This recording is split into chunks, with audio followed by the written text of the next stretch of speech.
Deməli, qardaş soruşur ki, yəni fitr zəkatında neçə kiloqram olmalıdır? Yəni fitr zəkatında hədisdə necə varid olan qaydaya görə 1 sa. 1 sa'da yəni təqribən 2 kiloqram yarım və yaxud 3 kiloqram tutur. 1 sa. Yəni 2 kiloqram yarım və yaxud 2 kiloqram yarımdan biraz çox. Və deməli bu bunun çəkisidir və nə vermək lazımdır? Əlbəttə ki, Peyğəmbər sallallahu əleyhi və səlləm vaxtında xurmadan, kişmişdən, həmçinin buğdadan və s.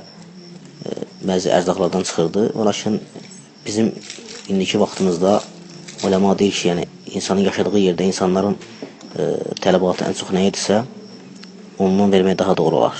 Məsələn, dənli bitkilərdən məsələn, mərciməkdir, qarabaşaqdır, lobyadır, noxuddur və s.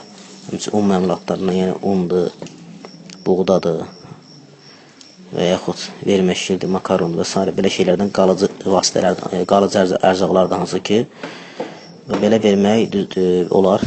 Hətta Şeyx İbn Hüseymi qeyd edir ki, yəni hətta ət belə vermək olar. Allah bilir düzün. İxlasla.com saytı tərəfindən təqdim olundu.